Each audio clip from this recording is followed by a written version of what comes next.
qui est légitime dans la relation que je vais nouer avec l'autre, alors que dans la légalité, c'est peut-être pas lui. Nous, dans le Sud, on sait très bien opposer le légal du légitime. Il y a des pays, ça passe. L'Allemand, le Scandinave, il n'opposera jamais. Ce qui est légal est légitime, ce qui est légitime est légal. Ah non, pas chez nous. Nous, ça peut digresser. Mais ça fait sens. Comment je vais travailler là-dessus? Donc ça, c'est la discipline. L'eau, l'iceberg, c'est ce qu'on voit. Donc on intervient, on forme ceux qui vont partir à l'expatriation, les directeurs de développement, les directeurs de relations internationales, et on se rend compte que finalement, en fait, celui qu'il faut convaincre, et celui avec qui il faut travailler, c'est le dirigeant. Si le dirigeant, et là je rejoins tout à fait ce que vous avez dit, madame, si le dirigeant, madame Arfi, si le dirigeant n'est pas convaincu que c'est un problème, une problématique de croyance, ça ne marchera pas. Or, nous sommes dans des sociétés aujourd'hui, et surtout la première table ronde, c'est vrai qu'ils sont partis pour la plupart, avec beaucoup de respect, je le dis, parce que pour moi, c'est pas un gros mot, ils sont très marxistes encore, tous. Parce que c'est les infrastructures qui vont déterminer les croyances, les idées, les changements, l'innovation. On a basculé dans un autre monde, dans une autre civilisation. Et là, les problématiques de temporalité qu'abordait mon collègue M. Norian sont exactes. On n'est plus du tout là-dedans. C'est Jung qui a gagné sur Marx. Désormais, ce sont les croyances, les représentations que les gens se font de eux tout seuls, eux dans le groupe, eux dans la culture, et eux par rapport aux cultures des autres. C'est très compliqué tout ça. Ça ne s'explique pas en 15 secondes au JT de 20 heures. C'est pour ça qu'on n'en parle jamais, on met autre chose.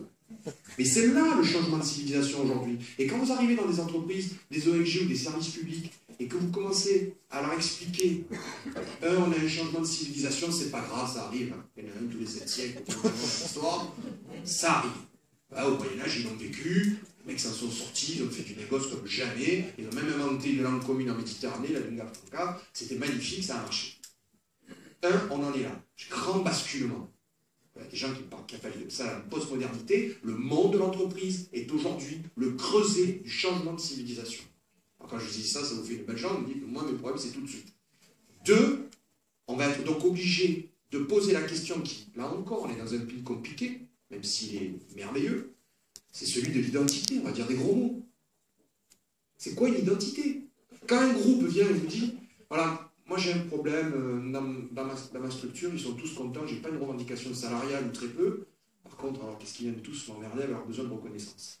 Alors tu comprends, j'ai les Pakistanais, j'ai les Indiens, et puis j'ai les nanas, et puis j'ai les ceci, j'ai les cela. Quelle est l'identité de l'entreprise? Bien souvent, le dirigeant va vous dire, eh ben, c'est d'être les premiers sur le marché, c'est notre histoire. Il y a eu une personne qui s'appelait un jour Monsieur Leclerc, il a créé un groupe, le groupe Leclerc, pour s'identifier, etc. Non. L'anthropologie, là, c'est la casquette un peu universitaire, nous explique une chose simple, c'est qu'une identité, c'est le croisement d'une histoire, d'une géographie et d'une cause. D'une cause. Quelle va être la cause du groupe? Quelle va être la cause de l'entreprise? Et ça, si l'entrepreneur lui-même, le dirigeant, alors l'entrepreneur seul, tout seul dans sa TPE, n'est pas au clair avec lui-même sur sa cause, par exemple, moi qui accompagne plutôt des entreprises, notamment sur le Maghreb, qui sont condamnés à réussir ailleurs. Ça aussi, il y en a de plus en plus. Comment, s'ils ne sont pas au clair avec leur propre cause, vont-ils aborder la cause des autres? Vont-ils faire avec et réussir?